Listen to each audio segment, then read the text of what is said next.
Presiden memberikan beberapa arahan ya terkait dengan pentingnya pendidikan kepada semua. Beliau akan membangun sekolah rakyat, sekolah unggulan gitu, kemudian memperbaiki fasilitas pendidikan sampai pelosok-pelosok, sarana prasarana untuk belajar begitu. Kemudian beliau juga menyampaikan rencana untuk mendirikan 70.000 koperasi desa sebagai outlet untuk sembako, outlet untuk obat-obatan, outlet juga untuk klinik gitu ya. Dan beliau menyampaikan bahwa kalau dulu 1 miliar satu desa, nah sekarang satu desa itu bisa 7 miliar ya. Ada dana di 1 miliar dan MBG itu 6 miliar. Jadi betapa besar anggaran untuk desa sekarang gitu. Nah, kemudian Presiden juga menyatakan bahwa kita harus memotong rantai kemiskinan ya dengan mendirikan sekolah, menyekolahkan orang-orang yang tidak mampu di sekolah-sekolah yang terbaik tadi. Jadi ini hal-hal yang ditekankan oleh beliau, kesehatan, pendidikan, jangan ragu terhadap program-program prioritas yang berjalan.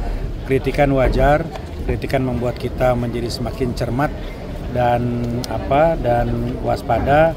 Tetapi kita semua sudah on the track lah kira-kira Bapak Presiden.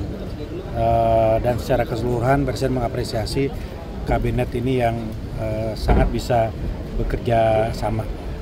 Beliau juga menyampaikan komitmennya untuk memberantas korupsi, mendorong agar koruptor itu dihukum berat gitu ya. Dan bahkan beliau menyatakan kegeramannya atas orang-orang oknum-oknum yang masih keterlaluan ya, udah diperingatkan tapi masih saja ada gitu ya, yang mencuri uang rakyat, istilah beliau begitu. Lebih baik ratusan triliun itu digunakan untuk makan bergizi, untuk pendidikan, kesehatan, itu kira-kira ya. Jadi panjang lebar lah beliau itu. Tadi berarti berapa jam tadi Pak Presiden ngomong? Dari jam 4 lewat sampai jam setengah 6, mungkin sekitar sejam ya? Lebih ya.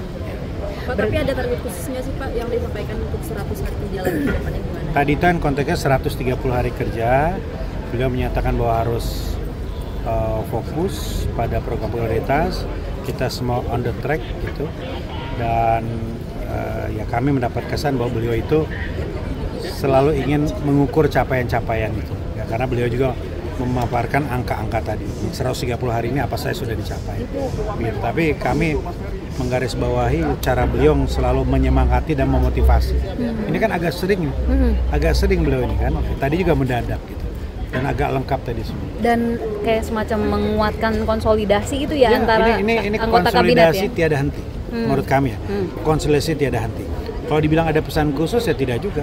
Tapi ini cara beliau membangun kebersamaan tadi, dan bahkan beliau berkeliling menyalami semua orang yang ada, setiap meja beliau datangi tadi. Tapi kalau untuk evaluasinya sendiri apa Pak yang disampaikan? Itu beliau menilai secara keseluruhan program berjalan dengan baik, soliditas terbangun di antara menteri-menteri gitu. Beliau memberikan apresiasi dan terus menyemangati semua, dan intinya beliau mau pasang badan lah untuk menyelamatkan uang rakyat gitu tadi bahasanya ya. Jadi jangan ragu-ragu. Beliau kembali lagi meminta aparat penegak hukum, Kapolri, Jaksa untuk tegas terhadap korupsi.